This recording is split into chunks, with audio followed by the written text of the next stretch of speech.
I refuse to not be first. Do we do enough? Well, I never shut up about it. It must have been about 16, 17. We nicked their guilt rings. Right, the bouncer's guilt ring. This is no good for me. That's the reality. If you want the honest truth, and I see it every day.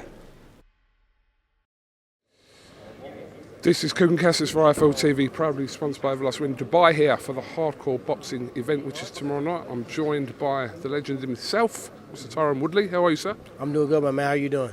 Very well, thank you. Yes, interesting heavyweight scrap on the card tomorrow night between Gerald Miller and Lucas Brown. A bit of a random fight that was announced. What do you think of that fight? You know, I love when guys are kind of relaxed and kind of composed. Sometimes people, they do the most, and they try to show everybody that they're ready and they're tough. But when guys are really relaxed and kind of confident in themselves, that shows me that they're ready and they're prepared for everything that can take place in the ring. So I'm excited to see them fight. When you see heavyweights, you know, it's always a good chance body's going to hit the floor. We know Gerald Miller obviously spent 4 or 5 years out of the ring, but can Gerald Miller still be a force in this heavyweight scene? You know, it depends on what he did in between time. You know, nobody can account for that but him. Sometimes it's good to get a mental break, and your body get beat up a lot when you have years and years of fighting. So the good thing about it, we'll get a chance to see tomorrow. You enjoying Dubai so far? Man, I love Dubai. It's peaceful. It's a fresh breath of air. It's a lot of big things going on here, so I want to be in the region. I want to be a part of a lot of shit. So, what is next for you? For me, you know, I'm just getting prepared to take the fight that makes the most sense for me. I had a lot of opportunities, a lot of organizations that want me to fight, and until it's a fight that makes sense and really excites me and inspires me, that's going to be heavily promoted and really a big blast with it, that's the fight I'm going to take next. So we'll see if it's boxing, kickboxing, or MMA. I do have to ask your reaction from the fight in Saudi Arabia from, 2 or 3 weeks ago now. What did you think? I thought it was a good fight. I thought it was a close fight. I thought there was some opportunities for both guys. I feel like it was so much tension built up from the fight, so many months of talking about the fight. And it also was a fight that took place at 3 a.m. in the morning, and that was kind of, for us fans to all be able to watch. But I think as fighters, they both kind of, you can tell they weren't fighting at like 10 or 11 o'clock fight time. So I thought that they both did a great job. I thought it was a good fight, and looked like we were going to get a chance to see it again. What did people learn from Jake Paul, especially that night? Obviously, having that loss, but what did you learn from that fight about Jake Paul? It wasn't like it was too many surprises. I feel like, you know, he's kind of gearing up for one big shot and looking for one big shot. And as a wrestler that has knockouts on his belt, when you get that big overhand right or get that big punch, it's hard not to go and seek for it. Excuse me. And then Tommy really didn't give him a lot of chances to set it up. He's positioned in the way. He threw a lot of jabs, which is kind of will put the overhand right over the back of his neck, and that's where it landed most times. He did get hit one time and knocked down, but he protected himself by being active. He protected himself by keeping straight punches on Jake, even if he wasn't hitting him, even if he wasn't making contact. And I think he saw that Jake wasn't going to come out and be the monster that he thought he may have been, so then Tommy looked like he started picking it up a little bit with the volume. So I thought it was a good fight. I thought, both guys did a good job. There were some opportunities that I saw there for Jake that he could have capitalized on, but I think those are things that comes with experience. He made him miss a lot, but he didn't make him pay a lot. So sometimes slipping and ripping is the next level of boxing. I think he'll eventually get there. It does look like those guys probably will rematch. If they rematch, is it a different outcome, same outcome for you? It depends on when the fight is. It depends on how much Jake's really invested into the build-up of the fight.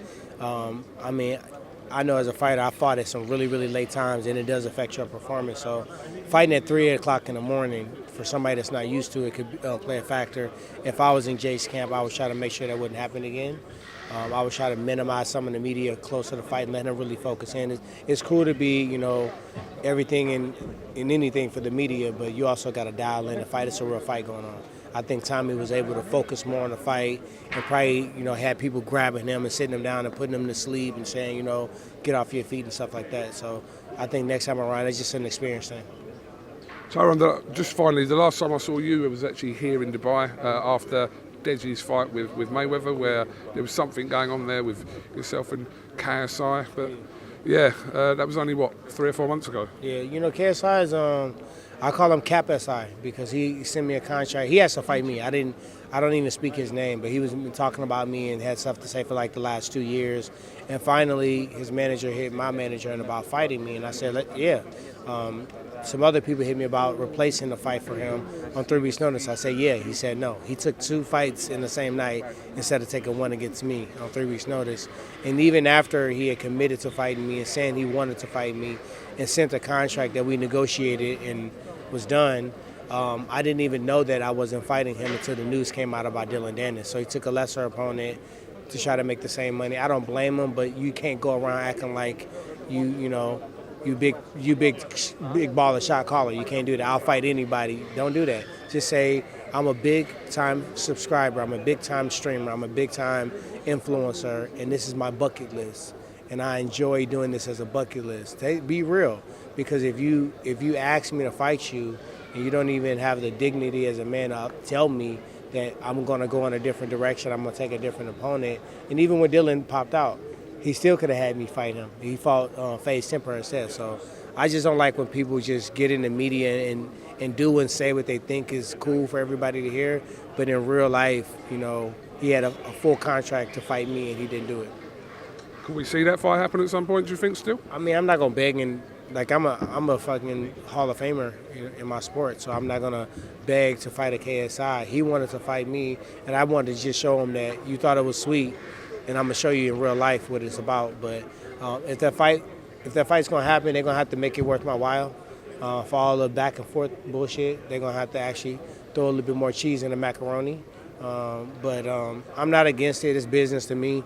I understand why he didn't take the fight. He knows he's gonna lose a fight, and he was trying to build his brand to get some wins under his belt. Because I don't even think he's confident that he can beat Jake. I think he's really trying to. In fighting, we call it padding your record. He's trying to pad his record, and you know, it is what it is. You know, he earned the right to be able to do something like that based upon his reach and his platform and people following him.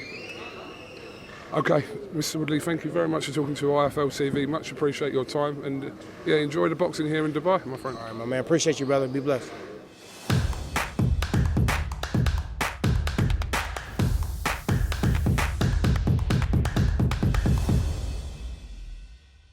Refuse to not be first. Do we do enough? Well, I never shut up about it. It must have been about 16, 17. We nicked their guilt rings. Right, the bouncer's guilt ring. This is no good for me. That's the reality. If you want the honest truth, and I see it every day,